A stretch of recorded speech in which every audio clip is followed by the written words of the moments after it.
Today on The Young and the Restless, Billy bickers with Diane and Kyle, Victor warns Phyllis, and Chelsea considers a return to the con life.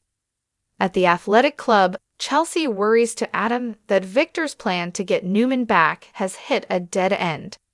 As they go over the effect this is having on the family, she reminds him of how proud he's made his dad.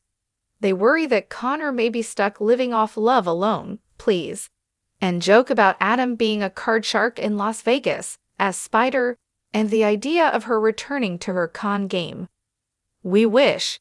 In Phyllis' office, Billy blurts out that Victor has abducted Jack. Phyllis scoffs. Victor can't even come up with anything original and is already in reruns. Billy reminds her how much Victor hates Jack and demands the contracts within an hour. Billy then warns Red that she doesn't want to see what will happen if he doesn't. Ooh, another vague threat. On the yacht in Lake Michigan, captive Jack is shocked to see Patty out of the psychiatric hospital and in animal print. She assures him she comes in peace, claiming to have been rehabilitated. She's heard that Jack is back with Diane, so he must believe in redemption. When Patty claims she wants to free both of them, he's skeptical to say the least. Patty explains she just came to check on him, but will be back. She leaves and locks the door. Jack paces the room until Patty returns with a cart of food and drink. He refuses to touch it, so she offers to be his taster so he can be sure he's not being poisoned. She launches into a speech about the hard work she did to finally face the heinous things she did to him and his sisters.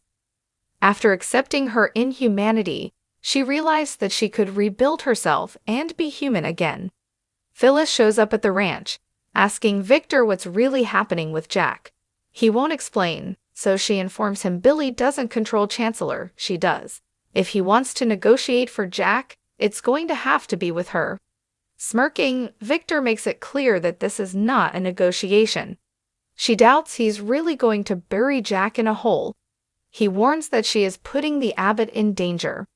When she offers him Chancellor in exchange for Jack, Lily, and the twins, he laughs and questions why she's giving in so fast. She claims it's because she's a good person, which he finds hysterical. At Society, Billy updates Diane and Kyle on his exchange with Phyllis. Diane is disgusted that Phyllis seems so reluctant to help save a man she was once married to. Billy can't help but wonder if Jack really isn't in danger. They have no proof. Kyle suggests they turn to Victoria for help, but Billy's skeptical. When Billy points out he could lose everything due to the threat, bickering ensues. Grudgingly, Billy texts Victor and offers to get him Chancellor if he provides proof that Jack is safe. At the club, Adam and Chelsea decide that their days of grifting are over. It will take a lot more than this setback to send them back to their old ways.